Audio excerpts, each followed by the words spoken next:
Hello सबैलाई सबैलाई एउटा जानकारी यो एलायन्स ब्रोडब्यान्डको रिचार्ज चाहिँ कसरी गर्छ म तपाईँहरूलाई बताउन गइरहेको छु है। विशेष चाहिँ अब एलायन्स ब्रोडब्यान्डको रिचार्ज चाहिँ तपाईँको एलायन्स ब्रोडब्यान्डको आफ्नै एउटा एप छ, त्यहाँबाट पनि गर्न सक्नुहुन्छ। र विशेष चाहिँ अरू प्रायःले चाहिँ अब अहिले खालि जिपे फोनपेहरू चलाउँछ सजिलोको लागिलाई होइन, त्यहीँबाट रिचार्ज गर्छ। र त्यहाँबाट तपाईँहरूले कसरी गर्छ म त्यो सिकाउँछु है। तपाईँहरू सबभन्दा पहिले जानुहोस् जिपेमा जानुहोस् है, जिपेमा जानुहोस् र जिपेमा गएपछि चाहिँ तपाईँहरूको चाहिँ यहाँनिर एउटा यो आउँछ होइन, यो आएपछि यहाँनिर यो आउँछ। त्यस पछाडि तल जानुहोस् रिचार्ज एन्ड बिल जुन चाहिँ छ यो पोर्सन छ होइन, यो पोर्सन छ यहाँ जानुहोस्। त्यस पछाडि यो म्यानेज लेखेको छ यहाँ जानुहोस् होइन, यहाँ जानुहोस्। त्यस पछाडि अब यहाँ थिच्नुहोस् है, म्यानेजमा गएपछि चाहिँ हेर्नुहोस् है यो जान्छ होइन। यो गएपछि चाहिँ तपाईँको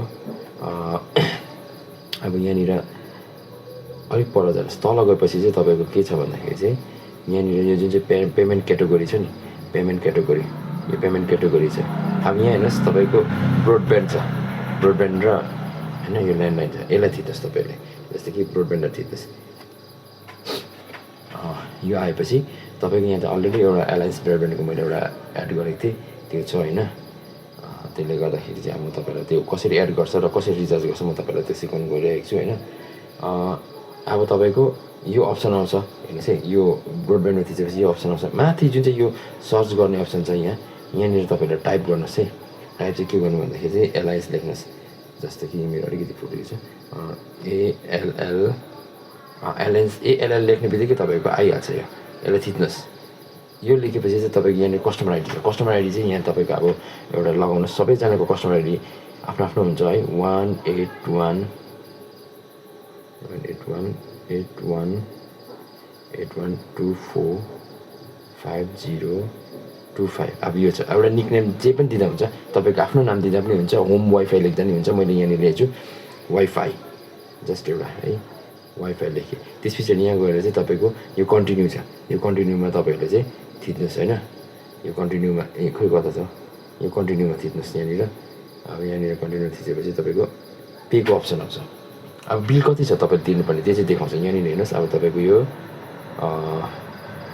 म्याच गऱ्यो होइन, सन्दीप विश्व। अब आफ्नो पनि भेरिफाई गर्नुहोस् तपाईँको नाममा जो कस्टमर आइडी लगाउनु भएको छ तपाईँको नाममा आयो कि होइन। त्यस पछाडि लिङ्क छ, यसलाई लिङ्क थिच्नुहोस्। लिङ्क थिचेपछि चाहिँ तपाईँको बिलको अप्सन आयो यहाँनिर। अब हेर्नुहोस् है पेमेन्ट गरेको छैन, यसको बिल चाहिँ अब आजै थिएछ लास्ट डेट होइन, अझै लास्ट डेट थिएछ। त्यसले गर्दाखेरि चाहिँ एकछिन आजै थिएछ लास्ट डेट होइन। अब यसलाई पे बिल थिच्नुहोस्। पे बिल थिचेपछि चाहिँ तपाईँको यस्तो हुन्छ। अब तपाईँले अब पेमेन्ट गर्नुहोस् यसलाई, टक्कै पे बिल गरेपछि यसलाई अब आफ्नो के छ कोडहरू होइन लगाएर पे गरिदिनुहोस्। तपाईँको यहाँ रिचार्ज सक्सेस भनेर आउँछ। सक्सेस भएपछि तपाईँको उता तपाईँको रिचार्ज हुन्छ। त्यस पछाडि तपाईँको वाइफाई चल्न जान्छ। हुन्छ, थ्याङ्क यू सबैलाई। र विशेष चाहिँ यो मैले भिडियो एउटा जानकारीमूलक अब हाम्रो कस्टमरहरूको लागिलाई बनाएको, किन भन्दाखेरि प्रायः आफै पनि अब कतिवटा कुरो प्रायःले त गर्छ तर नजान्नेहरूको निम्ति हामीले भिडियो बनाएको छु। र तपाईँहरूलाई यो एलायन्स ब्रोडब्यान्ड विषयमा अब अन्य जस्तो कि एलायन्स ब्रोडब्यान्डको आफ्नै एप छ, त्योबाट चाहिँ अब रिचार्ज कसरी गर्छ त्यो यदि जान्नु मन छ भने चाहिँ तपाईँले मुनि कमेन्ट बक्समा एलायन्स ब्रोडब्यान्ड लेख्नुहोस्। म तपाईँहरूको एलायन्स ब्रोडब्यान्डबाट कसरी आफै प्लानहरू चेन्ज गर्ने त्यो विषयमा म तपाईँहरूलाई अझै एउटा भिडियो बनाएर हाल्नेछु। हुन्छ, थ्याङ्क यू।